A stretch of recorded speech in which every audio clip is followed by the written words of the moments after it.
I know, right? I know, right? Welcome to James Franklin's weekly press conference. Just a reminder, turn your cell phones to vibrate, off, or mute. And we'll start with an opening statement from Coach and then go to Rich Scarcella on the Zoom. So, like always, appreciate everybody coming out, either here in person or online, covering Penn State football. Appreciate that. I want to start by encouraging and thanking the fans from last week for how they showed up and supported. I'd like to start by encouraging them to do the same thing this week. It's going to be important that we have a significant home field advantage. I'd also like to send my thoughts to the family of former PSU linebacker Manny Diaz. Obviously, that was traumatic news to find out that we lost Bonnie, and I send on behalf of our entire football family and university our thoughts and prayers. Kind of reviewing the previous game, when you talk about kind of the stats that we talk about every single week, the turnover battle, we were even. The penalty battle, we won. And to me, this was significant. There was a bunch of this that I don't feel like it was talked about a whole lot, but Minnesota entered the game number one nationally in fewest penalties. So winning that was important. And again, that'd be another kind of opportunity to reinforce the impact that the fans had on the game, especially when you're playing an offense that is designed to stay on schedule. I think that had a major factor in the game. Drive start battle, we lost by 1 yard. The sack battle, we won that. The explosive play battle, our offense was at 22%, so we won that on offense. We missed our goal on defense. And then specifics, players of the game on offense, we had quarterback Sean Clifford. Clifford was also the Big Ten Offensive Player of the Week.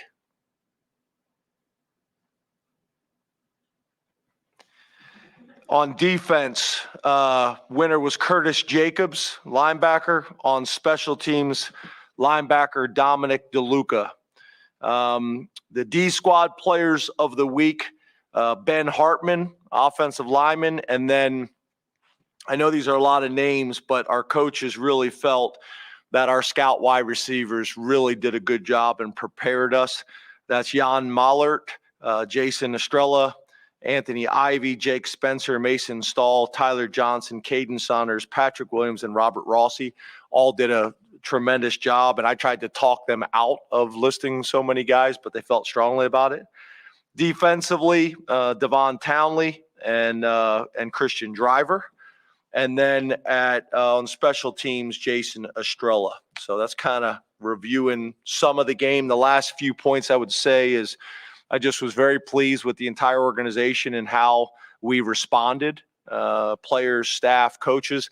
I thought PJ Mustafer's leadership and vocal presence all week long in meetings and practice, I think was really important, and I thought he made a huge impact. I thought we played fast and aggressive. You watched on tape. We were back to playing fast and aggressive.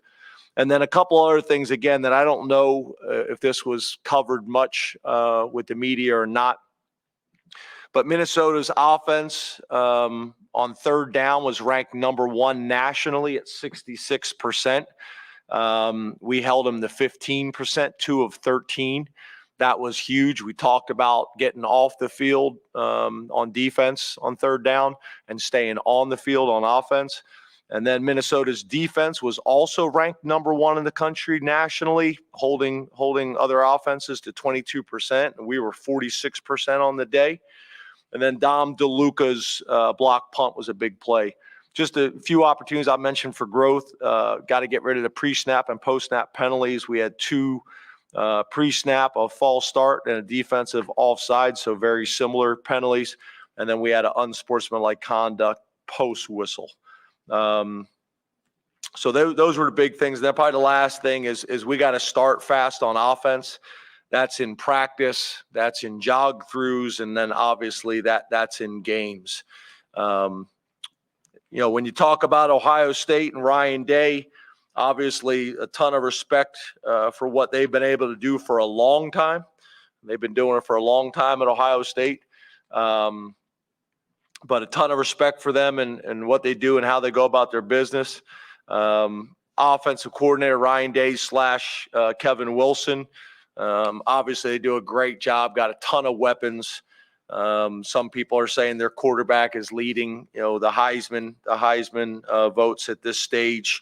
But they're challenging not only through scheme, but also the weapons they have. The quarterback, CJ Stroud, wide receiver Marvin Harrison, the other wide receiver Emeka Buku, who can mention a number of guys, running back Travion Henderson, Mayan Williams, and then they got an offensive lineman, a number of offensive linemen, but the one guy that jumps out is DeJuan Jones, who we recruited as well. He's 6'8", 359 pounds, and very light on his feet, which is kind of crazy to say.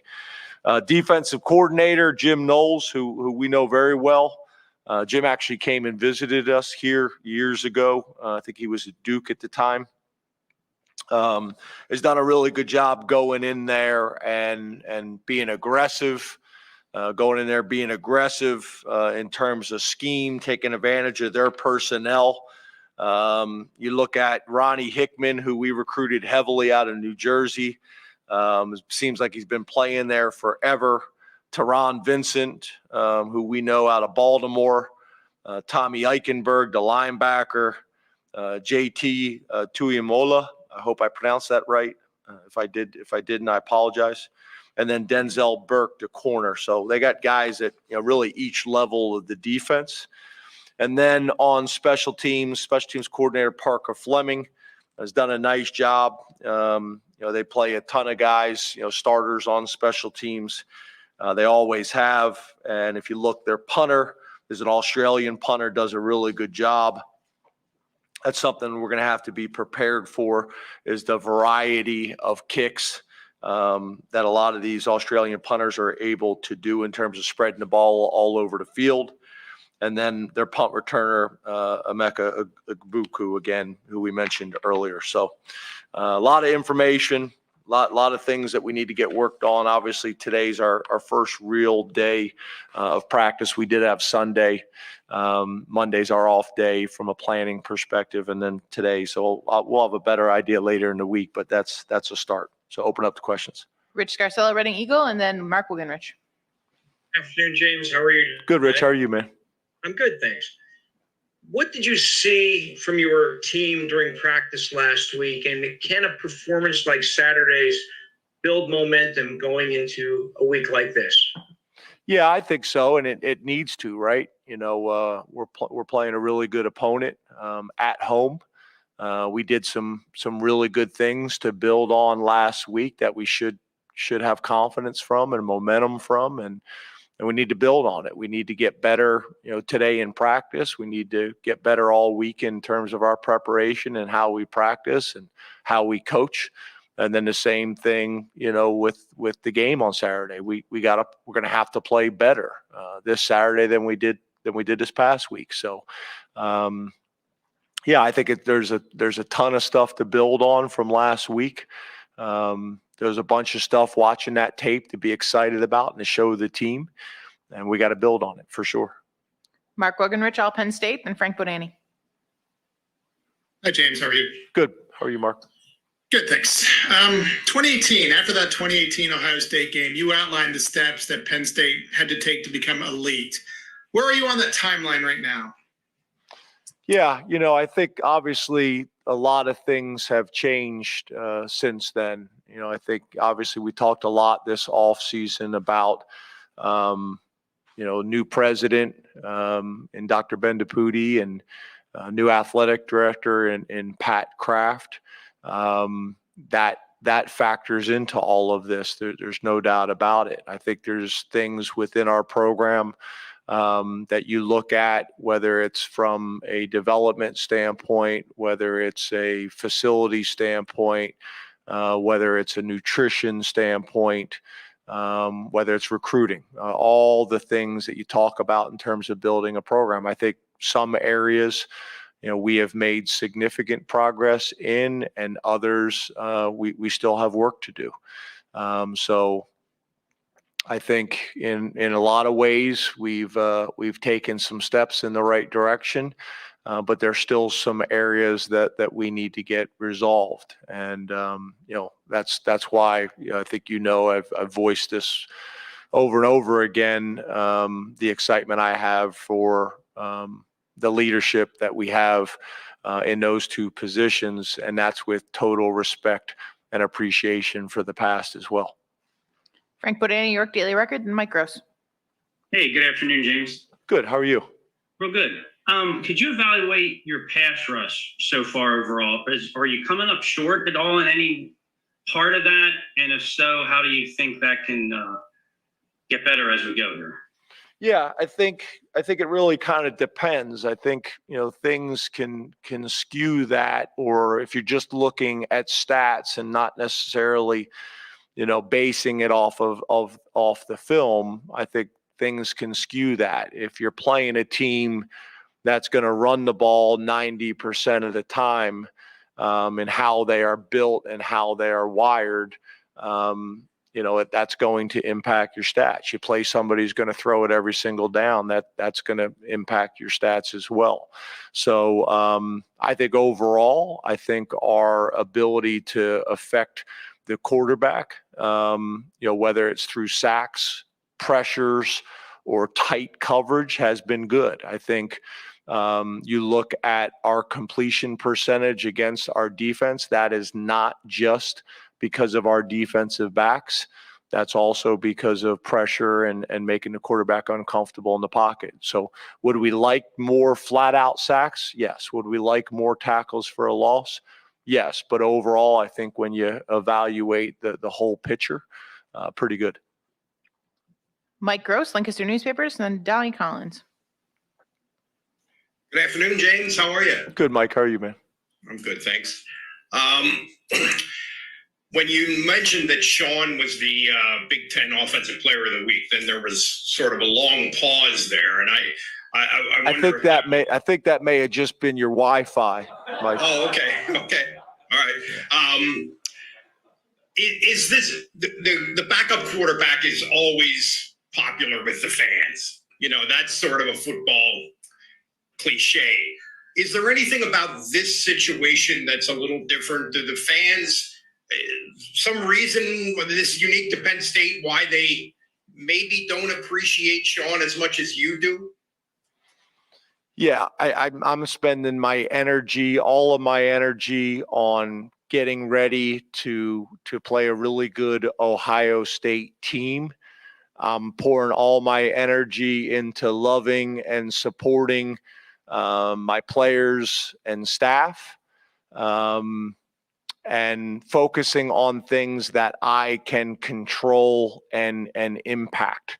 That's where all my energy is focused on, is supporting my staff, supporting and loving the players, and focusing on getting ready for a really good Ohio State team on offense, defense, and special teams, and those other things.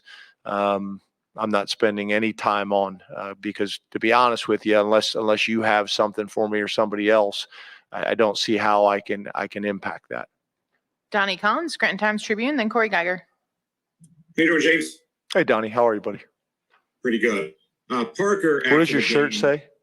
The Blues. Oh, the Blues. Yeah, I got it in English. Parker said after the game that you guys that he felt that the offense runs its best when it's in its tempo, when it's doing good work in the tempo offense. And I was wondering, what are some of the things that kind of lead to that for you guys, lead to you kind of having success there? Some of the outside ingredients outside of just getting the play in fast and snapping it quickly. Yeah, I think, when we're in a rhythm, whether it's in games or whether we're in a rhythm in practice going against our defense, we've had a ton of conversation about that, and specifically with Sean and the receivers about it. They feel strongly about that, but there's also a fine line, right? If you go fast and you go 3 and out, then it puts your defense in a more challenging, position as well. So there's a balance of that. I thought one of the things that we did best on Saturday was just mixing tempo, mixing cadence, mixing scheme, whether it's move the pocket, whether it's run, whether it's play action pass, whether it's misdirection, whether it's, trick plays. I thought we had a really good mix of keeping them kind of off balance and uncomfortable. And the funny thing is, what I try to say all the time is, say you tweak a run scheme, a counter, or say you run a reverse. We ran a reverse and we got 6 yards. But to me, there's a lot more impact than just the 6 yards. It's like if you run a reverse, people aren't happy with a 6-yard play because you're thinking you're running a reverse for an explosive play. But 6 yards is a pretty good average. But the other thing it does, it gives the coordinator something to be concerned about, and it gives the defenders, specifically the linebackers, and when you're playing a team like Minnesota, who they're a quarters team and the safeties are really involved in the run support, it gives those guys pause, whether it's reverses, play action pass. So now when you go back to your normal runs, they're not fitting it the same way, with the same confidence and speed as they would without those plays being run. So I think there's a ton of value in that. And to me, that's what we did best on Saturday, and we need to continue to do. Corey Geiger, DK Pittsburgh Sports, and then Johnny McGonigal. James, this is kind of a long-winded question about roster construction. Hi, Corey. Hi, how are you? Good. You've always competed well against Ohio State, and they're kind of the team at the top, so you got to do things to compete well against them. You'd said earlier, if you play a team that runs 90%, stats will be different. I'm just curious, how much concerted effort over the years has been, hey, we got to do what Ohio State does. We got to be able to stop it. But then if you play other teams, maybe like a Michigan that runs more, is your roster always set up for every other kind of team? How difficult is that when you're constructing a roster? Yeah, I think that's a fair question. And I think that's one of the things that maybe frustrates people. And I'm not talking specific to Penn State. I'm saying in general, there are certain weeks where you feel like you match up better, whether it's scheme, or there's certain weeks whether you match up, whether it's personnel, better than other weeks. There's no doubt about that. You may have an injury at a position or two, and that position is where their strength is. There's a lot of things that factor into it. But to your point, that's the challenge, right? You got to be able to, feel like you can line up and match up from a skill and athleticism perspective with an Ohio State 1 week, and then say you make it to the Big Ten championship like we did, and you play Wisconsin. That's a very different animal that you're getting ready for, and you have to either have the depth and the diversity within your personnel to do it. I think you guys remember, in the past, we would have Kevin Givens playing D tackle, and then we may play Wisconsin or someone like that and play Kevin that week at defensive end to get bigger, So either having the personnel to be able to make some moves like that, or obviously some scheme things that you're going to have to do different to put your players in the best position to be successful.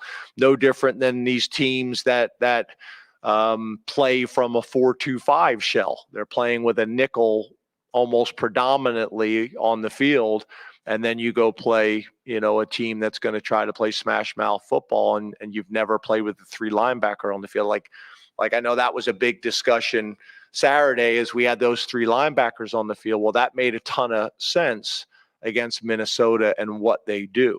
So I think your point is a really good one, and that's one of the complexities or the subtle things that's challenging, especially in a conference like the Big Ten, where maybe you have a little bit maybe more diversity in how people are built throughout our conference, where a lot of conferences, pretty much everybody's running a similar style throughout the entire conference. So I think that's a good question, and I think it's a fair one.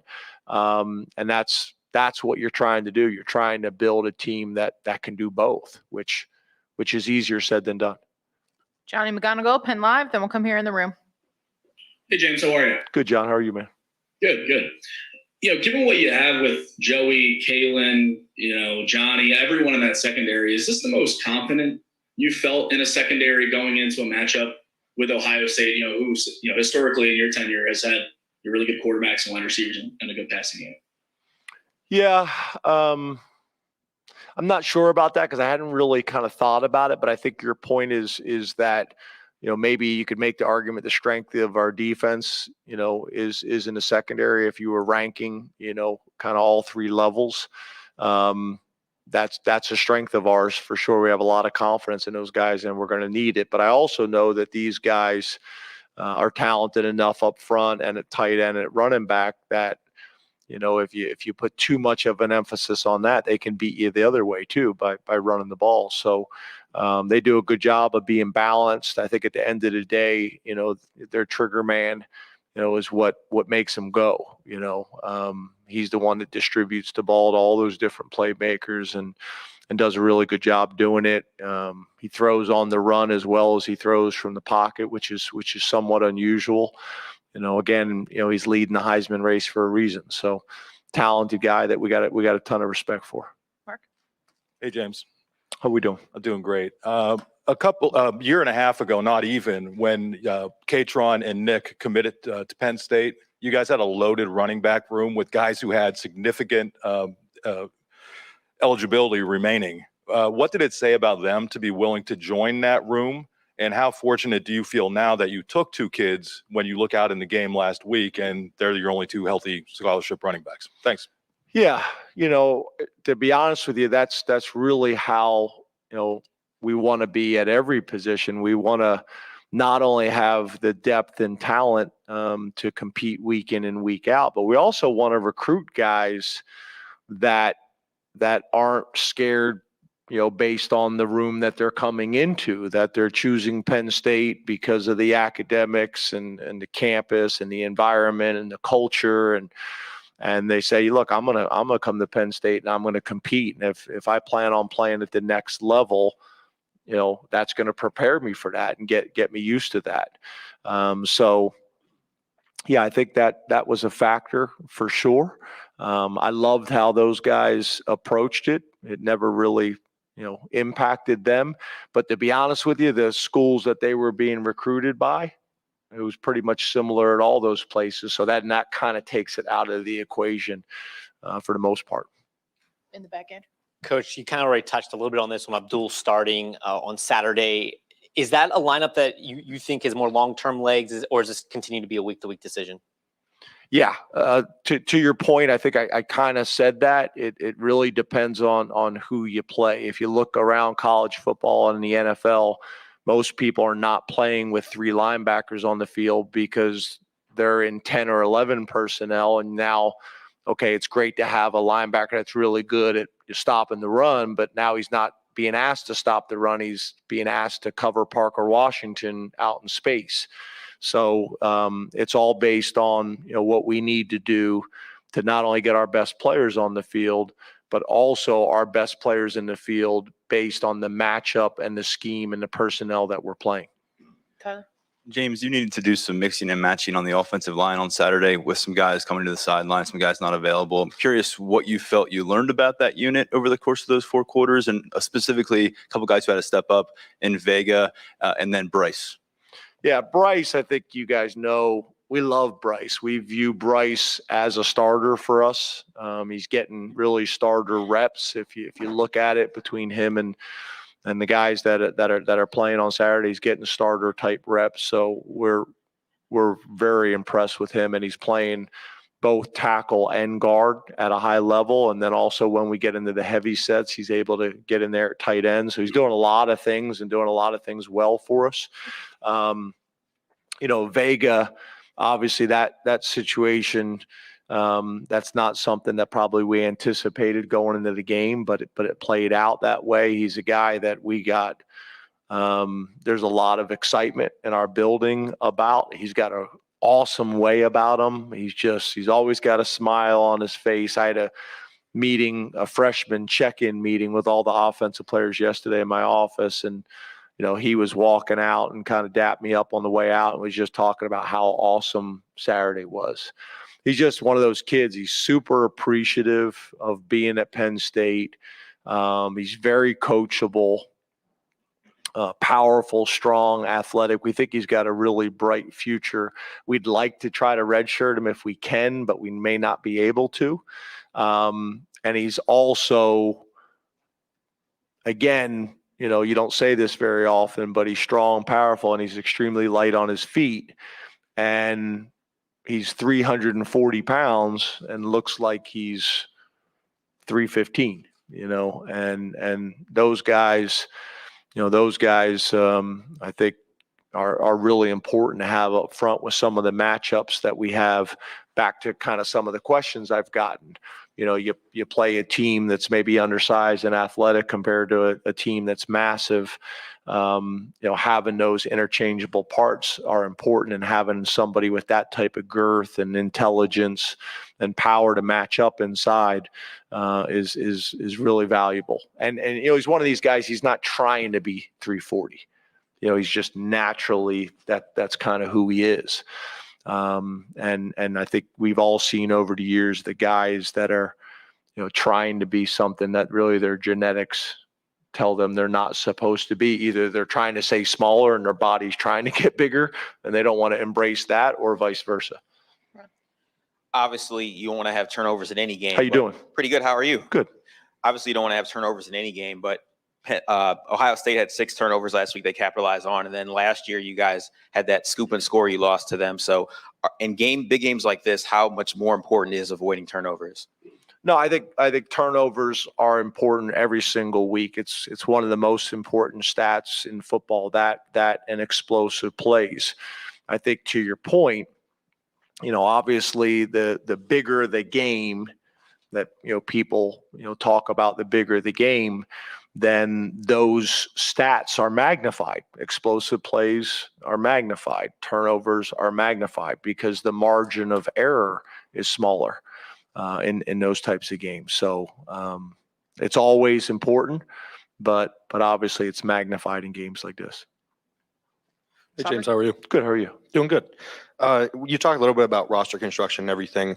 How much value added is a defensive coordinator like Manny Diaz in a matchup like this, where you're going to be aggressive, you're going to be chasing the ball, and it's just going to be available more because it's going to be in the air more? Yeah. I'm not sure if I want to make sure I'm understanding where you're coming from with this question. Yeah, just sort of what is the value added of his mentality, like the aggressiveness and attacking the ball, trying to force more turnovers rather than maybe sitting back, playing coverage, being comfortable sort of in a complacent situation? Yeah, I guess I don't view it the way you're communicating it. I mean, you look at Iowa, you could say Iowa is a team that plays the way you just described, and they've played as good a football as anybody in the country and created as many turnovers as anybody in the country. So it really just kind of depends on your style and what you like in terms of how it is built and how it is called. But to your point, obviously we're challenging routes more, in terms of the balls that are, getting broken up, hopefully forcing the quarterback to hold on to the ball longer. So in theory, we should be able to be more disruptive on the quarterback with sacks and pressures and things like that. So it really just depends. I think there's a lot of ways to do it. There's a lot of ways to be successful, whether it's on offense, defense, or special teams. We've done it both ways and been successful both ways. So you can make arguments, but it really just comes down to, probably preference. I prefer good defense and good offense and good special teams, and however you get to it, you get to it. And that could be based on the coordinator's approach and mentality. it also has to factor in your personnel, because there may be a year that our personnel is more suited for this or for that. You have to be able to, have some flexibility within your system to tweak it. But at the end of the day, what's great is the way Manny wants to play, and the way we want to play really matches up with our personnel, right now. So that helps. Ben. James, how's it going? Ben, good. How are you? I've never seen you from this side of the room before, so I just wanted to. Usually over there, right? I wanted to try something different. Sean was talking this morning about how weeks like this are the sorts of things that can change your season. And as much as we want to know everything every week, there's an inevitability that we all understand that. How do you reconcile the emotions of benchmarking games with the success you can have the rest of the season around them? And sort of, on the one hand, if I look at your schedule, I go, there are a lot of wins still to be had. If someone else who's being more critical of it says, well, maybe they don't beat Michigan and who knows what happens this weekend, how do you kind of balance the emotions internally that come with those two different kinds of games? Yeah, I think that's kind of where our process, we lean into so much, because that's the challenge, right? Everybody's being told from every different source, whether it's friends or family members or social media or sending the players into a press conference, the type of questions they get, they're constantly being told, whether it's directly or indirectly, what's a big game, what's not, what's a good win, what's not. And we just try to avoid that as much as we possibly can and stay consistent with how we go about things, because that can have a huge impact. That can have a huge impact on you making certain games too big based on what you're being told, or overlooking someone else. So, we just try to lean into that process as much as we possibly can. Now, that doesn't mean it's like we're putting our head in the sand and we don't recognize. Like, we recognize, the players recognize, we talk about it. They know what it is. So it's not like, it's not like we're sitting here trying to, it's not like we're trying to like deceive them, like, try to send them on a path that is not as real and accurate. Okay, let's recognize what it is, and then let's get back to our process and what we need to do to be successful.